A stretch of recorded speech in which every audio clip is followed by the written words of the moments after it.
Je vais ajouter un cube dans ma scène. Et comme j'expliquais à ma précédente vidéo, l'objet qui est ajouté à ma scène de travail est ajouté au milieu de ma fenêtre. Alors, si je veux replacer mon cube à 0, 0, 0, on peut voir lorsqu'il est sélectionné, sa position dans le système cartésien, x, y, z, a été déplacée. Je peux faire ici un reset, donc replacer au centre mes éléments, double-cliquer dans la fenêtre hiérarchie ou appuyer sur F et reculer, et comme j'expliquais, travailler au centre de la fenêtre, mais travailler aussi au centre du système cartésien. Je parle d'un système cartésien. C'est la position précise d'où émergent ces flèches, l'outil de position, pour repositionner les éléments. Tous les logiciels 3D aujourd'hui travaillent avec ce symbole-là, les flèches, pour pouvoir déplacer mon objet dans l'espace. La flèche rouge est l'axe des X, la flèche verte est l'axe des Y, la flèche bleue est l'axe des Z. Les mêmes flèches avec Blender, sauf que Blender, c'est le Z qui se trouve à être la hauteur. Alors, ce qui émane de ces flèches-là, le milieu qui est ici, est la position que je peux lire à cet endroit. Les systèmes 3D fonctionnent avec un système cartésien. Alors, le système cartésien 2D a deux axes, le X pour la largeur, le Y pour la hauteur. Alors, si je place mon curseur ici, je montre, on devrait lire sa position comme étant -2, 4. -2 sur le X, 1, 2, 4 sur le Y, 1, 2, 3, 4. Je le fais une autre fois. Si je place mon curseur ici, vous devriez dire que mon curseur est à laquelle position? Il est à position 3, -1. Alors, un système 3D a trois axes dans un système cartésien. Alors, quand je place un point dans mon espace, je dois lire dans l'ordre le X, le Y, le Z, dans l'ordre alphabétique. Alors, c'est ce qui se passe avec mon cube. D'où émergent ces trois flèches, c'est la position précise que je peux lire ici dans ma fenêtre de transformation de l'inspecteur. Alors, je peux attraper les flèches pour déplacer mon cube dans l'espace. Je peux aussi me mettre sur un des carrés, ici, et le carré bleu se trouve à déplacer mon cube sur le X et le Y. Il n'influence pas l'axe des Z de ma flèche bleue. Même chose, j'ai un carré rouge. Si je prends le carré rouge, je vais exclure l'axe des X et je déplace mon cube sur l'axe des Y et l'axe des Z. Si je place mon curseur au centre ici et que je tiens majuscule au clavier, je vais déplacer mon objet sur les trois axes simultanément, parallèlement à ma fenêtre de travail. Je peux passer à l'outil de rotation. J'ai trois rubans avec les mêmes couleurs. Donc, le bleu, c'est l'axe des Z. Le vert, c'est l'axe des Y. Et j'ai le rouge pour l'axe des X. Et j'ai un outil pour changer l'échelle de grandeur. Alors, le carré bleu, c'est l'axe des Z. Le rouge, l'axe des X. Et en plein milieu, je peux changer les trois axes simultanément. Ici aussi, le symbole est maintenant universel dans tous les logiciels 3D. L'outil suivant, en haut ici, est le Rectangle Tool. Je n'aborderai pas cet outil-là aujourd'hui. C'est un outil pour enligner les éléments de notre interface, les boutons, un peu comme Adobe Illustrator, Adobe Photoshop peut le faire.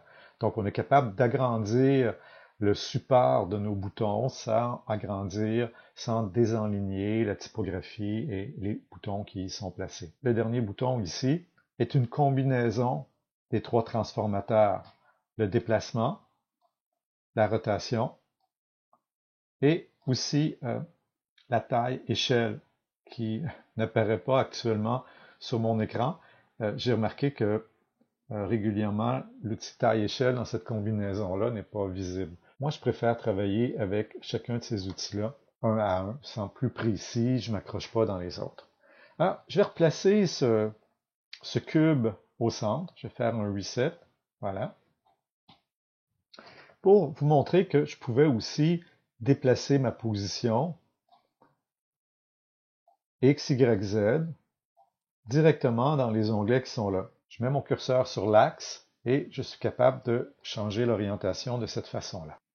Chacun des onglets de la transformation de l'inspecteur permet de rentrer des expressions mathématiques. Alors, si pour la rotation de l'axe des X, je veux rentrer 20, je peux le multiplier par une décimale, l'additionner, le soustraire par différentes valeurs. Ce qui est intéressant ici, c'est de pouvoir expérimenter notre expression mathématique avant de la rentrer dans notre code. Alors, je vais replacer tout à 0, 0, 0 pour la rotation et la position. Taille échelle, la valeur de départ, c'est 1 pour 100%. Je vais donner une rotation à mon cube. Alors, je vais le tourner légèrement sur le Y et sur le Z. Pour vous expliquer la différence entre le global et le local. Alors, si je compare avec un autre cube, je vais en chercher un autre. Et celui-ci, son orientation n'a pas été modifiée. Lorsque je change entre global et local, je n'ai aucune différence. Le global fait référence à l'espace, c'est le monde, le global. C'est comme ici l'icône qui me permet aussi de changer mes vues de ma fenêtre, du haut, du côté. Donc c'est l'orientation du monde, le haut de mon espace. Le local, lui, il fait référence à l'objet lui-même. Alors, si mon cube, ici, celui d'en haut, n'a pas changé d'orientation, global ou local va garder les flèches dans la même direction. Comme ce cube a changé d'orientation, j'ai une différence pour manipuler la position et la rotation. La taille échelle va toujours utiliser le mode local. Alors, ça fait référence à son angle lorsque l'objet est penché.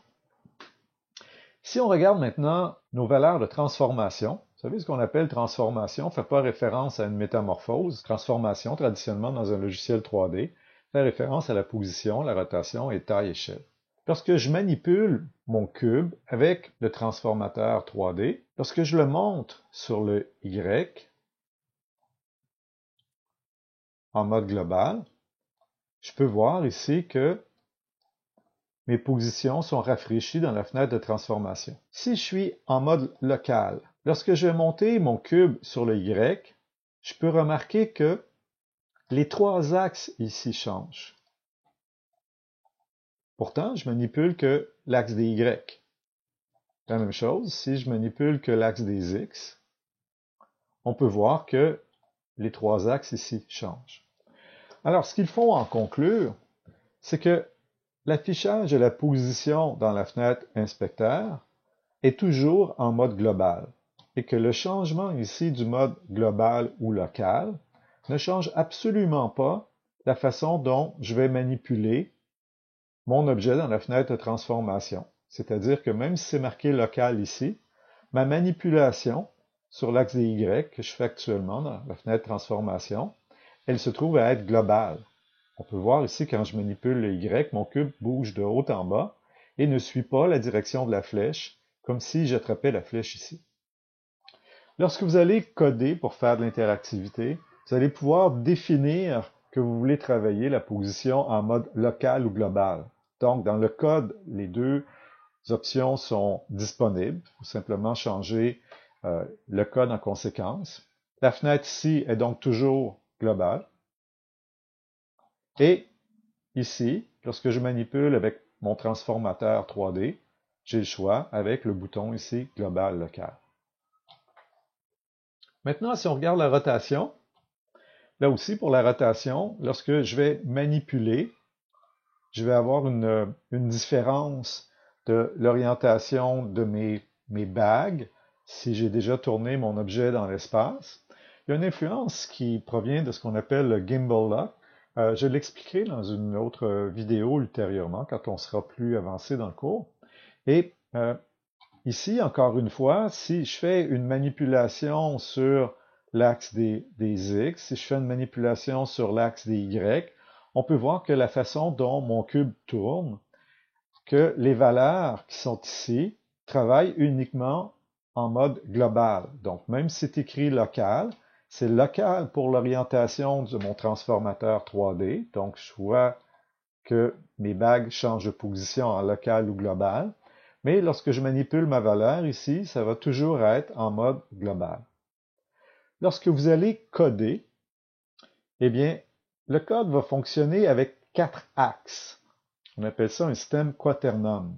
Ici, avec 3 axes, c'est un système Euler. Alors, si je passe à Blender, j'ai par défaut un système de rotation qui est là aussi Euler. Euler, c'est 3 axes, X, Y, Z. Si vous voulez mieux comprendre ce que veut dire un système quaternium, vous pouvez ici modifier pour travailler avec le quaternium aussi dans Blender. Alors, j'ai un nouvel axe, le W qui est ajouté. Et vous pouvez comme ça, visuellement, faire des expériences dans Blender pour voir, quand vous manipulez vos éléments, qu'est-ce qui va se passer avec ce 4e axe-là. Et cette raison d'être, c'est justement pour contourner le problème du gimbal lock. J'y reviendrai au gimbal lock plus tard. Et si on regarde maintenant taille-échelle, donc j'ai le bouton ici taille-échelle, on peut voir que mes boutons ici ne sont plus accessibles. Ah, il s'éteint avec la dernière transformation que j'ai utilisée en position en rotation. Vous voyez, s'il est global, lorsque je vais être en taille-échelle, le bouton est éteint, mais il serait éteint aussi si j'étais en mode local, on verrait local. Donc, il ne nous affiche pas le mode dans lequel il va travailler, mais le mode avec lequel il travaille pour taille-échelle est toujours local. Autant dans la fenêtre ici de l'inspecteur que dans le code. Les différents boutons ici peuvent s'activer avec des raccourcis. Ça peut paraître étrange. Si je prends le R, ça va être pour justement taille, échelle. Et le E est pour rotation. Alors, je ne comprenais pas pourquoi on utilisait ces lettres-là, mais c'est fait pour l'ergonomie des droitiers. C'est-à-dire que j'ai ma souris à la main droite et Q est la main pour déplacer, W, l'outil de position, E, la rotation, R, taille, échelle, T est le rectangle de sélection, et Y, l'outil universel.